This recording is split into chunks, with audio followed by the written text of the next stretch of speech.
The ethics of reintroducing lions to their historic range sparks passionate debate among conservationists, scientists, and local communities directly affected by these apex predators.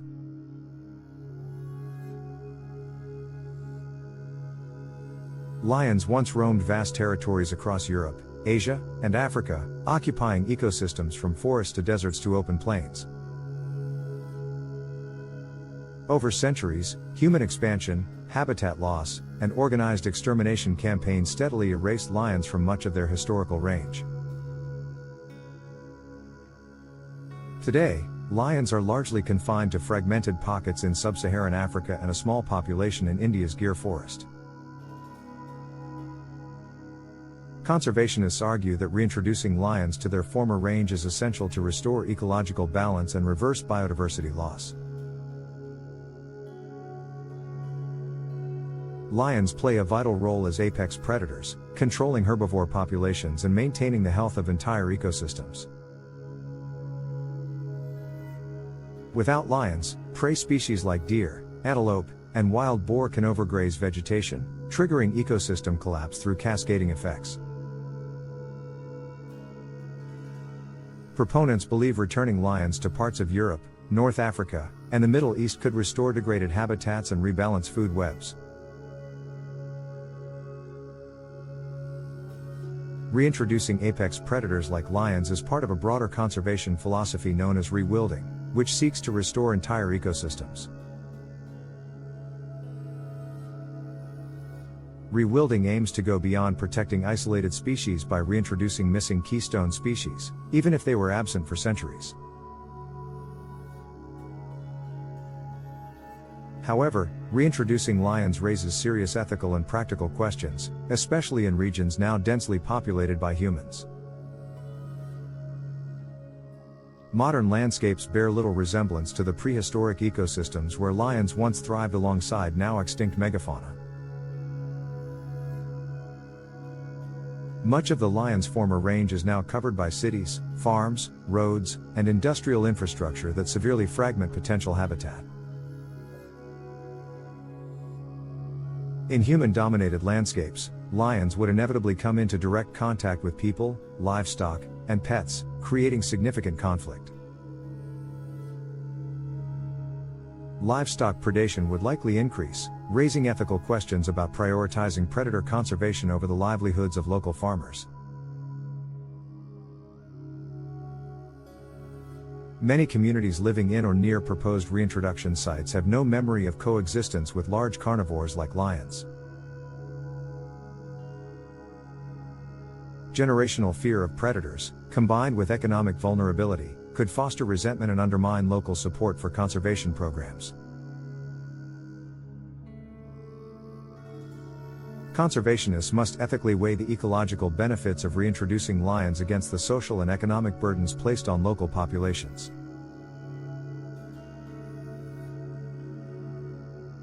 Community consent, transparent decision-making, and economic compensation for livestock losses are crucial for ethical reintroduction programs.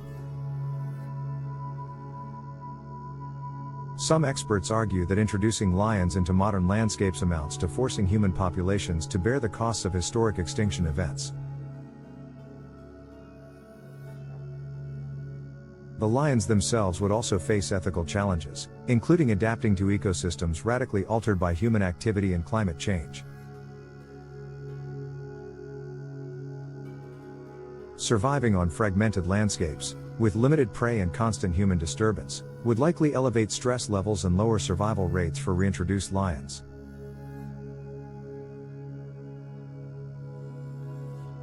Captive-bred lions, often proposed for rewilding projects, may lack the hunting skills and fear of humans necessary for survival in the wild.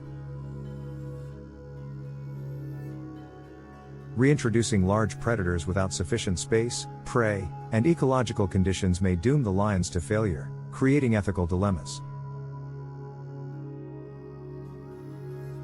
Failed reintroduction programs can waste resources, traumatize animals, and erode public support for future conservation efforts.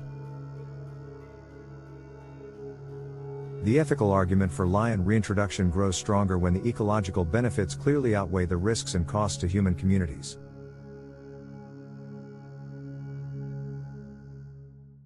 In landscapes with sufficient prey, habitat connectivity, and low human density, lions could potentially thrive with minimal conflict.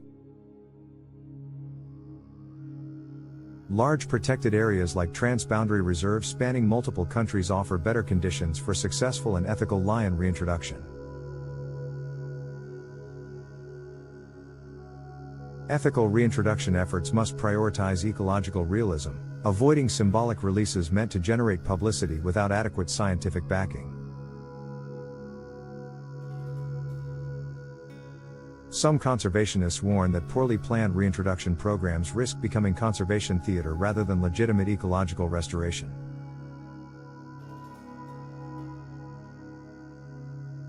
In areas where lions were driven extinct due to persecution, ethical reintroduction must also address the cultural legacy of fear and conflict.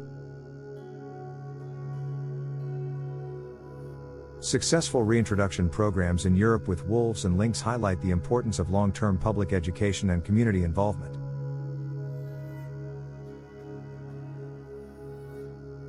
Lions, however, present far greater challenges than smaller carnivores due to their size, dietary needs, and potential danger to human life.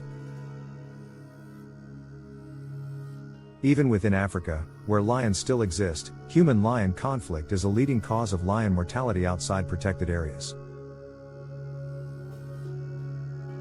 The ethical dilemma extends to balancing the rights of local communities to safety and livelihood with the global responsibility to restore biodiversity.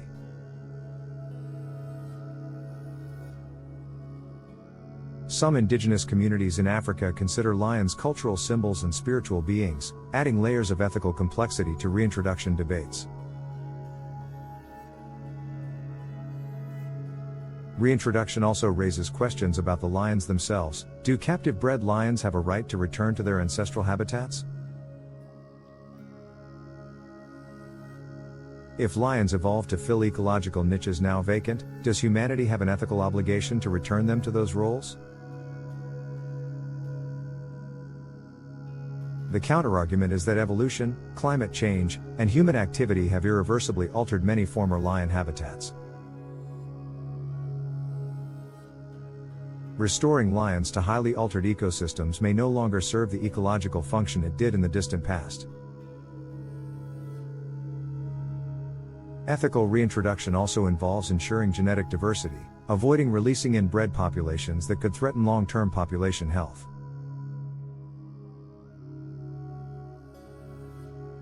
Translocating lions from one region to another raises ethical concerns about disrupting existing populations and introducing novel diseases. Some scientists propose reintroducing lions gradually, using fenced reserves or semi-wild enclosures to allow controlled adaptation. This phased approach could reduce human-lion conflict while providing opportunities for local communities to adapt to lion presence. Compensation schemes, predator-proof enclosures, and ecotourism revenue sharing are essential ethical tools to mitigate conflict. However, even with safeguards, ethical dilemmas remain when humans impose apex predators into landscapes that evolved without them for centuries. The question of necessity versus danger highlights a broader ethical tension between global conservation goals and local human rights. Lions represent both ecological health and cultural power, but reintroducing them must respect the lived experiences of communities sharing that space.